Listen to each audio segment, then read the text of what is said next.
Good morning, Lisa. Good How are morning. you today? Did you have a successful day yesterday? Actually, I did. Yeah, I did quite a few things yesterday and everything went as planned. So, yeah, it was a success. So, that's really Very good. great. Very Yeah, good. And yeah. today we are going to talk about a pleasing personality. Okay, that sounds good to me. Yeah, I'm really interested in how do we have a pleasing personality? I have some ideas, but let's see what Okay. Don has to say. All right. Shall I begin? Di- If you choose, sure, go for it. Sure. So, day 9, a pleasing personality. Remember the old saying, it's easier to catch flies with honey than with vinegar? Well, it's human to want to do business with those we like and avoid those we don't.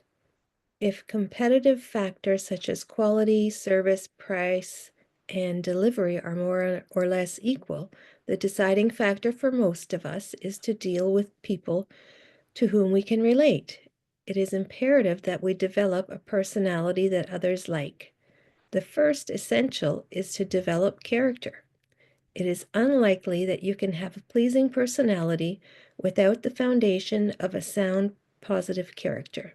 It is almost impossible for you not to telegraph your true character to those with whom you come in contact. That is why, when you meet someone for the first time, you may have an intuitive feeling about that person, a like or dislike of that person without really knowing why. The truth is that you can decide excuse me, what kind of person you want to be. If you want to develop good and positive traits, emulate others you admire. Practice self discipline to replace bad habits with good ones. Focus your mind on positive thoughts. Always keep in mind that honesty and integrity are critical attributes of a strong character. If you do not conduct yourself with integrity in all of your dealings with others, you may succeed for a time, but your success will not endure. You need only to read the daily newspapers to see example after example of well known, highly respected sports figures, stockbrokers, politicians, and others who have fallen into disgrace because of fatal character flaws. And once you have built a solid foundation of good character, there are some specific things that you can employ to make a good impression. First, be genuinely interested in others. Find their good qualities and praise them. Next, speak with force and conviction, not only in meetings and public gatherings, but in private conversations as well. Dress for success according to your age, physical build, and type of work you do, and learn to give a good, firm handshake. It sounds silly, but remember your impression the last time you've received a cold fish handshake? Next, be sure to talk about others' interests rather than your own. If you're in business, it is especially important to develop a pleasing personality and strong character. After many years of working with both buyers and sellers of products and services, I'm convinced that people will always find a way to do business with people they like, regardless of the sophistication of the purchasing procedure or the expense of the product or service. We all have a natural tendency to do business with people we like.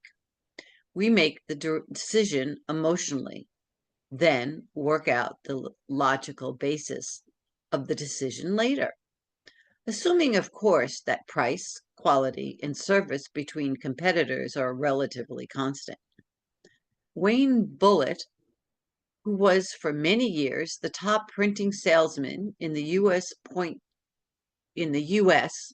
points out that salespeople often forget the old axiom in business that a deal is not a good deal unless it's a good deal for everyone involved. Every person should benefit from the transaction. Billet says, Salesmen often say, gimme an order or gimme a commission, but they don't respond in kind. They overlook the importance of investing in your customers. He says, people what to be thanked. Wait a minute. He says, people what to be thanked somehow. I don't know if that makes sense.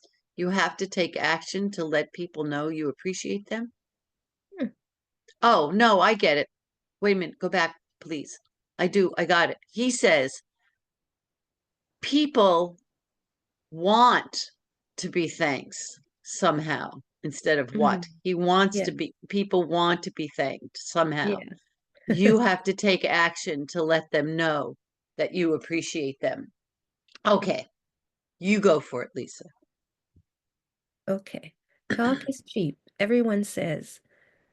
Thanks for the order. Really successful people spend time with their clients and customers. They let them know they are important. Buyers are human and they need to know that the people they are dealing with are human. They need something besides simply exchanging paperwork. They need to feel good about life in general. People interaction makes the difference in building long-term relationships.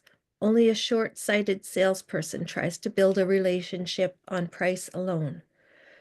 Bill always finds something in common with his customers, regardless of the diversity, something he says is not easy and cannot be done in a sales call. He says you have to get them away from the office, out to lunch or dinner or something, to find things in common.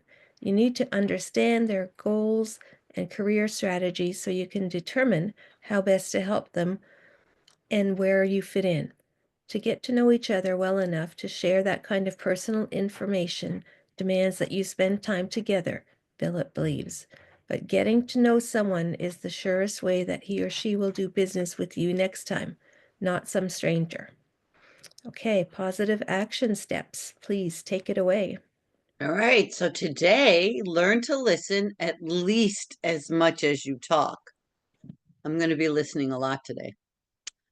Take a genuine interest and get to know your coworkers and customers.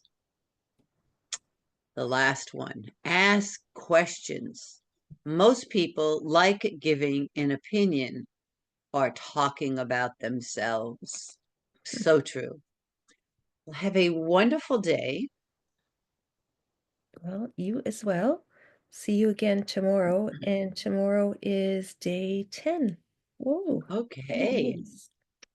All right, I'll see you tomorrow. Bye Bye-bye. bye.